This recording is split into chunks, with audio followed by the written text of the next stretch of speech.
The Golf Association of Philadelphia.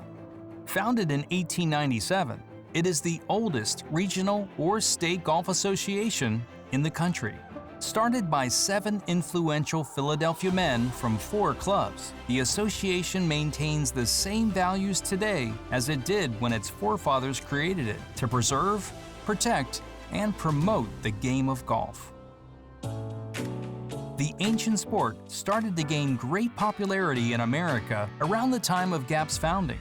3 years earlier, the United States Golf Association was formed. After a friendly competition in 1896 between Devon Golf Club and Philadelphia Cricket Club, it was determined an organization was needed to broaden the game's local appeal. That competition morphed into GAP's cornerstone event, the GAP Team Matches. On February 5, 1897, outside of the Market Street National Bank, representatives from the Belmont Golf Association, now known as Aronimink Golf Club, Merion Cricket Club, Philadelphia Country Club, and Philadelphia Cricket Club met. GAP was born. It's no coincidence the association's early champions remain an influence in GAP today.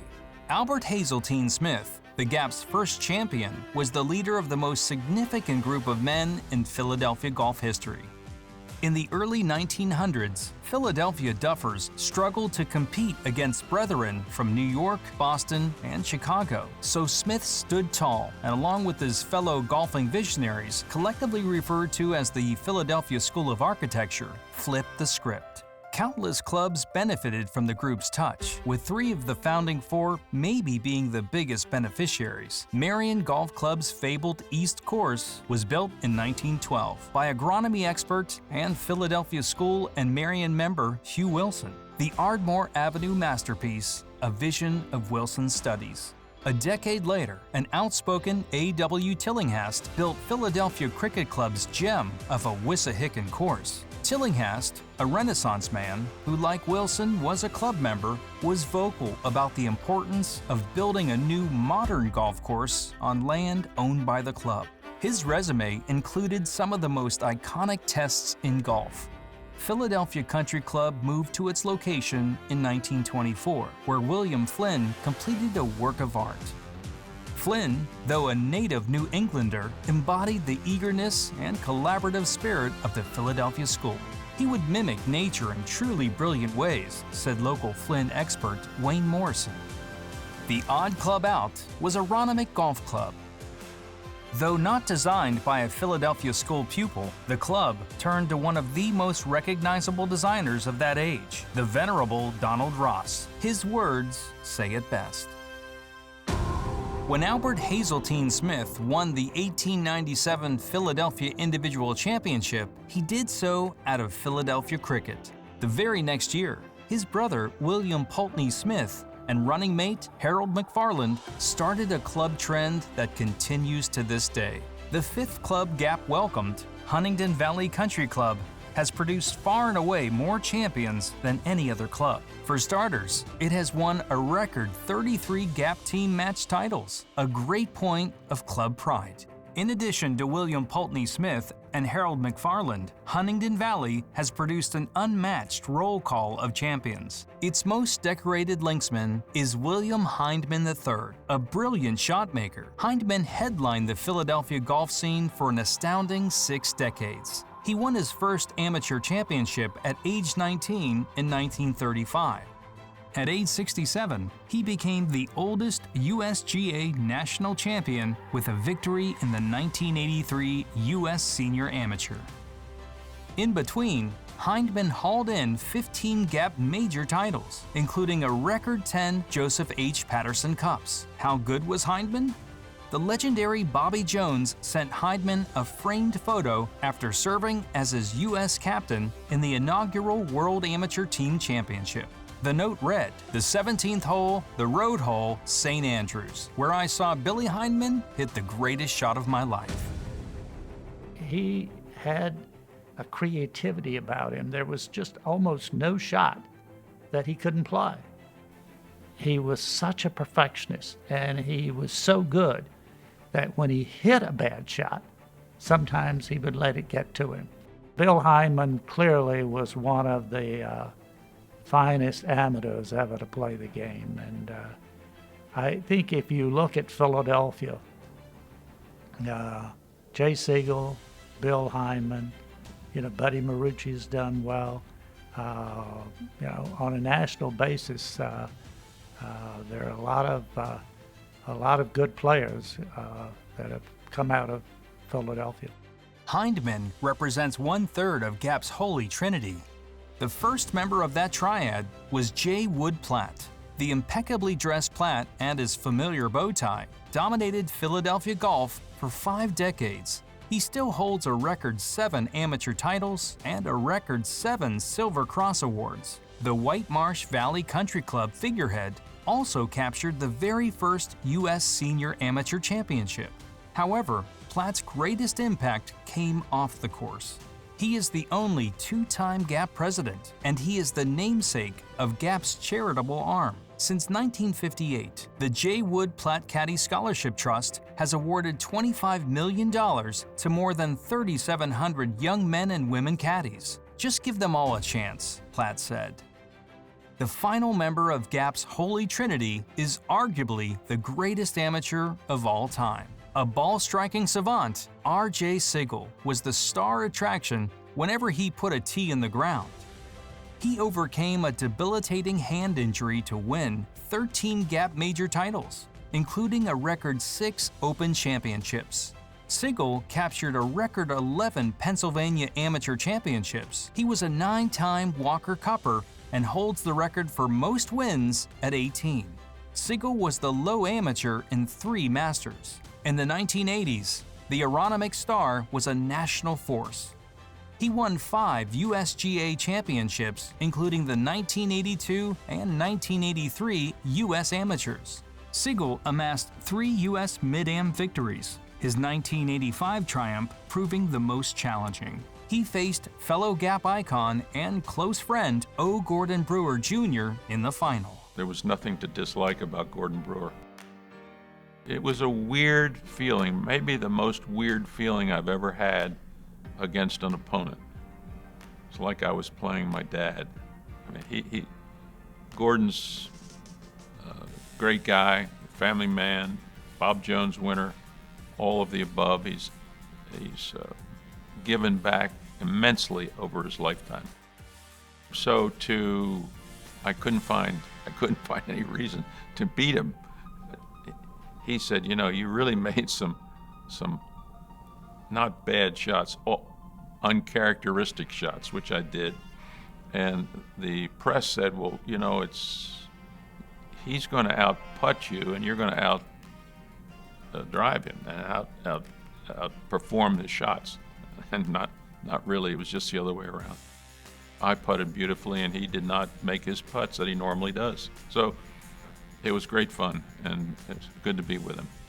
Gordon Brewer was an equal player to myself, and plus he's as nice a guy as you'll ever meet. So to lose to a friend, a nice guy, what's there to be sad about? All you want to do is perform, do the best you can, and that's it. It's over. Move on. And Jay had an extra gear. He could, we would be within a few yards of each other distance-wise. But he had a gear I didn't have. If he wanted to hit another 15, 20 yards, he could do it. Now, obviously, it had the risk of losing a little of the accuracy, but Jay had, and he had an incredible ability to just stay level-headed. GAP's longevity can be credited to a collection of caretakers. Its first was President George Fow. Since, 33 individuals have been elected to preside over the association and its mission for golf in Philadelphia, to preserve, protect, and promote the game. Outside of the presidency, Francis B. Warner and Frank H. Chapman shouldered the bulk of matters from 1915 to 1955. In 1952, Peg Burnett was instituted as GAP's first de facto executive director. A stickler for the rules who was beloved by all, she passed the baton to James Sykes in 1977. Sykes, an accomplished amateur in his own right, oversaw the most important moment in local golf politics when, in 1996, public facilities were welcomed into Gap. It was immediate past president Bill Walsh of Philadelphia Country Club who supplied the boardroom voice. Once they were able to get Aronimink, Marion, Pine Valley, and Philadelphia Country Club on board, he felt a lot more confident that he could sell the rest of the clubs. Got it past the executive committee, and when they went to the other clubs about allowing public golf or daily fee golf clubs into the Gap, he knew he had that ammunition. They could meet with them one-on-one, and using his salesman tools from life insurance, he went ahead and thinking it was going to be about a 55% approval. They ended up getting 85% approval. Mark Peterson followed Sykes in 2000. The youngest executive director in the country, he was 24 at the time. Peterson oversees an ever-expanding association. I believe the story is really told by Craig Ammerman best when he called me to say, we're going to wait a couple weeks because your 25th birthday reads a lot better in the paper than 24. I can remember, sweating getting ready for executive committee meetings. I can remember being terrified at the first amateur championship. An organization that has the history that it does, and to come after a fairly legendary administrator in Jim Sykes, and even before him, Peg Burnett, I knew I had big shoes to fill. When I started as an intern in '96, we had under 100 member clubs and just about 35,000 members. Fast forward to today with an expanded region that takes us on the eastern half of Pennsylvania, central and South Jersey, and all of Delaware, to be at nearly 350 clubs and 95,000 members has been more than an overwhelming growth period for us, an exciting one, and an opportunity for us to expand services, expand the staff, and have just more opportunities to help people enjoy the game of golf. Gap today stands at more than 340 member clubs and 95,000 members. A pair of mergers have added to Gap's footprint. In 2018, Gap merged with the Anthracite Golf Association. In 2022, the Delaware State Golf Association also came aboard. Expanding its services and reach continues. Gap's most impactful efforts involve moving the once all-male organization into a group accepting of all. In 2014, Gap welcomed Noreen Moeller, its first female executive committee member. In 2018, it established a women's committee. In 2022, Gap conducted the first ever women's championship. I think that we need to encourage women to play, compete, and have the experience. Because I think whether they want to, chase their competitive dreams, or they just want to learn life lessons and network, golf is a wonderful tool that we want them all to be aware of. We have crawled before we walked before we run, but we realize that as we look at our demographics of nearly 17,000 women members of our 95,000 members, we need to have programming for them. Women's programming is something that is near and dear to my heart, and I am really focused on. Public and private, male and female, junior and senior, scratch and net players, they are all welcome. 25 years ago, Gap celebrated its centennial with Arnold Palmer as its honored guest at the Pennsylvania Convention Center. Since, that logo has meant many things to many people. Michael McDermott sits among a quartet that has been the most visible in Gap the last 25 years. McDermott and his long-hitting contemporary Jeff Osberg have won a combined 15 majors since 2001, and they're still going. Both are also heavily involved in program development for the next generation. Chris Lang, an Overbrook legend and Gap Hall of Famer, was the first to complete the Gap Grand Slam in 2004. He has his hands tied to the current Cobbs Creek restoration project, Lang's good friend Chip Lutz stormed shores far and wide in becoming the top-ranked senior player in the world in the second decade of this century. Lutz is the first to capture the career life cycle. And I have so many, great memories. I can remember being here at Huntington Valley at the age of 11, playing in the juniors against Chip Lutz, who I just saw outside. And just last year, here at Huntington Valley, I was able to shoot my age, which was a big surprise. So that's that's from the age of 11 to the age of almost 68. So, I've got tremendous respect for Gap and everything you guys do. Golf here in Gap has just always been, home for me. And I've just loved playing here. I've now returned back to the Philly area after having competed internationally and throughout the country, and I still consider this to be home, and it's just gives me a great sense of pride to have been able to accomplish a lifetime of winning from the time I was young to now that I'm older to have accomplished what I have. All of these men can claim ties to their predecessors, hoisting the trophies the legends did before them. Gap, known for its rich championship administration, today still conducts 6 events that are more than 100 years old. So there was a sort of an embedded respect for the history of Gap. I remember in particular being younger and starting to get a little better, and my dad would talk a lot about Jay Siegel and Gordon Brewer and Buddy Marucci and on. And it was always something that I aspired to be, to sort of be part of Gap in the same way that they were regarded as a part of Gap.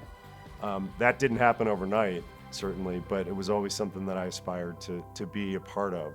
The other certainly is just the size of the Gap, right? And everything that the Gap does now is just incredible, right? It's multi-state, it's men, it's women, it's junior, it's net.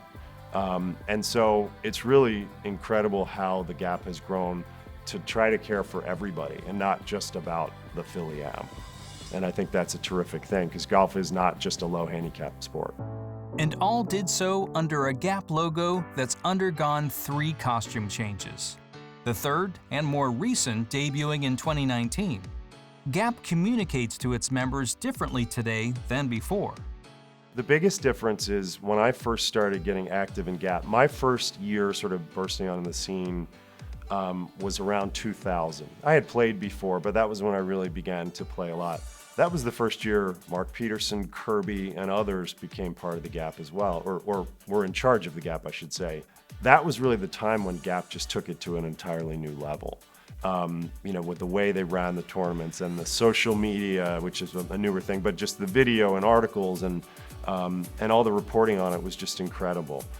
So I think that's been a big change, how the coverage of the tournaments and how people outside of playing in it can follow it and really get behind it.